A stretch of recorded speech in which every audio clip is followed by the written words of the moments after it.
The first patient I lost was a baker's wife. She was alive when I arrived. She was gone before I could set down my bag. I had crossed half of London that morning, through Cheapside, past the fish stalls and the shouting merchants, through streets that still smelled like bread and horse and ordinary life. Nobody on those streets looked like they were dying. Nobody looked like they were afraid. It was September. The sky was pale and cool. London was London. Loud, crowded, indifferent to everything except itself. That was the last ordinary morning I would see for 30 days. My name is Thomas. I am a physicus, a trained physician, and in the autumn of 1348 I was 31 years old, living in a city of roughly 50,000 souls, none of whom had any idea what was coming. The reports from the continent had reached us in fragments, a sickness moving north through France, through Normandy, through the Channel ports. Horrible, they said. Unlike anything before, they said. But reports travel slower than fear, and fear travels slower than plague. What the history books remember as the Black Death, the single deadliest event in recorded human history, did not announce itself. It arrived the way all catastrophes do, quietly, in the body of someone nobody was watching. What I am about to tell you is what those books cannot tell you. Not the numbers, not the statistics, the smell of a sick ward at 3 a.m, the weight of a door you knock on and nobody answers, the moment you realize that everything you were trained to do is useless. 30 days, one city, one physician standing between medicine and the end of the world as he knew it. If that pulls you in, and I believe it will, stay with me and subscribe.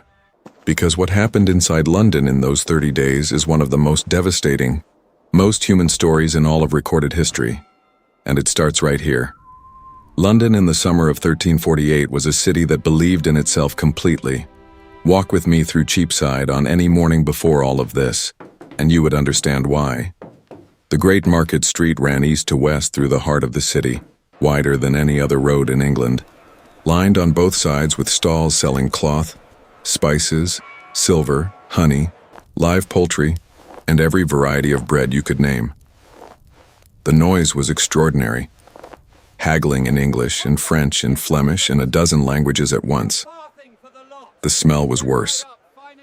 Tallow candles, animal dung, river mud, roasting meat, unwashed bodies pressed together in a space that was never designed for this many people. And yet it was alive in a way that nothing else was. London was alive the way a fire is alive, consuming everything around it just by existing.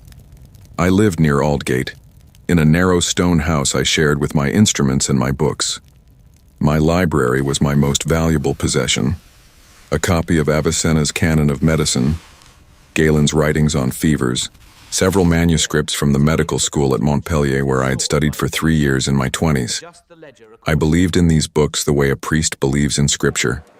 I believed that disease had causes, and that causes could be found, and that what could be found could be treated. This was considered a sophisticated view in 1348. My patients ranged from a wool merchant on Cornhill to the household staff of a minor ecclesiastic near St. Paul's. I was paid in coin, sometimes in cloth, occasionally in food. I worked with my hands and my Latin and my complete confidence in a system of medicine that was about to be proven catastrophically wrong. The city around me was medieval in every sense that word carries: crowded, unwashed, deeply faithful, and entirely unprepared. Waste ran in channels down the center of the streets. The Thames, which provided drinking water for thousands, also received everything the city discarded. Rats were so common, nobody remarked on them. They were simply part of London, the way fog was part of London, the way bells were part of London. We did not know what rats carried. We did not know what a flea could do. And in the port of Weymouth, 2 months south of us, the ships had already arrived. The first sign came from a priest, and I almost missed it. He came to me in late August, Father Edmund, a thin, nervous man who served a small parish near Bishopsgate. He had been hearing confessions from travelers arriving through the city gates. Pilgrims, merchants, sailors moving north from the southern ports. He wanted to know if I had heard anything about a sickness in Dorset, a sickness that moved fast, a sickness that turned the skin dark. I told him I had heard rumors. I told him rumors were often worse than the reality. I was wrong about that. What was already happening in Dorset and Somerset, though neither Father Edmund nor I could have known the full scale of it, was a catastrophe without precedent in English history. The plague had landed at Weymouth in late June of 1348, carried aboard trading vessels from Gascony. Within weeks it had spread to Bristol, killing so many so quickly that historians would later record that the living could barely bury the dead. One chronicler wrote that the grass grew in the streets of Bristol for lack of people to walk on it. I would not learn this until much later. In August in London I knew almost nothing. The second sign came from the river. In early September, the boats arriving at Billingsgate began carrying fewer men than they should. Sailors spoke of ports gone quiet. A wool trader I treated for a routine fever mentioned that his last stop, a village in Kent, had seemed almost empty. Dogs in the streets, shuttered doors. He had not stopped to investigate, he had very wisely kept moving. We heard these things and we filed them away. We told ourselves it is far from here. We told ourselves London is different. London is too large, too vital, too necessary to fall. This is what people always tell themselves, right up until the moment everything falls. The third sign I dismissed entirely. A rat, one of the countless thousands that lived beneath the floorboards of my house near Aldgate, died in the middle of my floor on a Tuesday morning in mid-September. In plain sight, in daylight, which rats never do. I swept it out the door and thought nothing of it. 3 days later I was called to the baker's house in Cripplegate, and the 30 days began. She was 26 years old. Her name was Alice. When I arrived at the baker's house on the morning of September 19th, 1348, she had been sick for 3 days. Her husband met me at the door, a large, flour-dusted man with the particular stillness of someone who has already understood that things are very wrong but has not yet allowed himself to believe it. He led me upstairs without speaking. The smell reached me before the room did. I had treated fevers before. I had treated infections, wounds, cases of sweating sickness. Nothing had prepared me for what I saw in that bed. Alice was conscious. That was the first thing I registered, and somehow the most disturbing thing because consciousness meant she could feel everything. Her neck was swollen on the left side, a dark and grotesque mass the size of a hen's egg pressing against the skin from the inside. Her armpits showed the same swelling. Her skin, where it was visible above the bedclothes, had taken on a mottled, purplish discoloration across the chest and throat. She was breathing in shallow, rapid pulls as though the air itself had become something she had to fight for. I opened my bag. I examined her. I applied every framework I had been taught: the humoral theory, the assessment of fever, the inspection of the urine, the pressing of the swellings to determine their nature. My hands were steady. My mind was running very fast in a very small space, the way a trapped thing runs. The swellings were what we would later learn to call buboes, from the Greek word for groin, and they were the cardinal sign of Yersinia pestis, the bacterium carried by the fleas of the black rat, though I had no word for any of that and would not in my lifetime. What I had was Galen and Avicenna and 3 years at Montpellier, and none of it told me what I was looking at. I bled her. It was the only thing I knew to do. She died 4 hours later before the afternoon bells rang at St. Giles. I walked out of that house and stood in the street and looked at London, still loud, still crowded, still utterly indifferent. And I understood, in my body before I understood it in my mind, that this was not a single case. This was not a rumor from Dorset. This was here.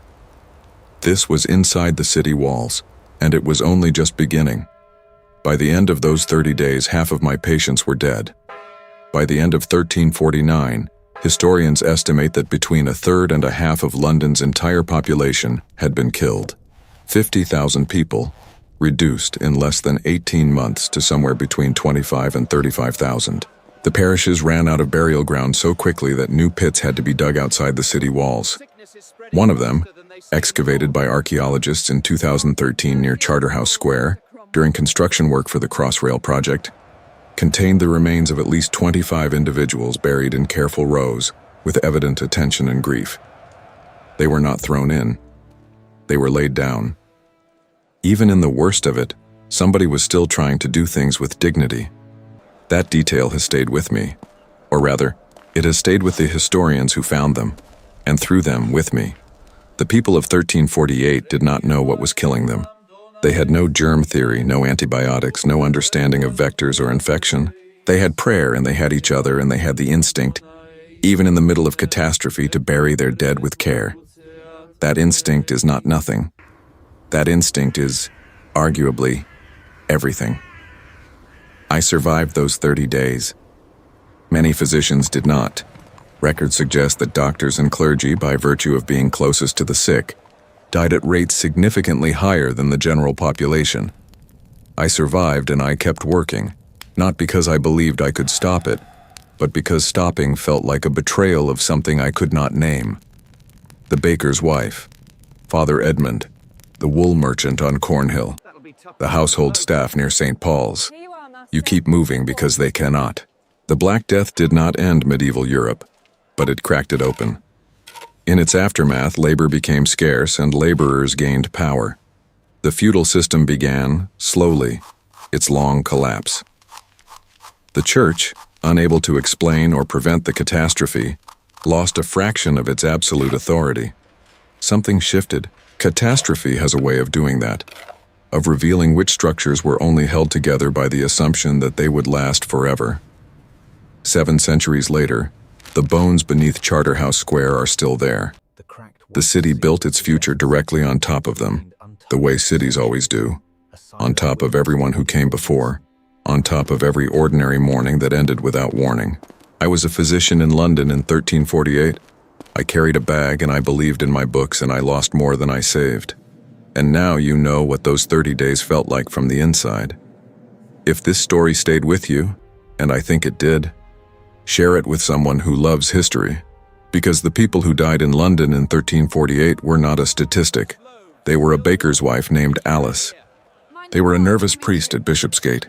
They were a city fully alive on a cool September morning. And now you know their names.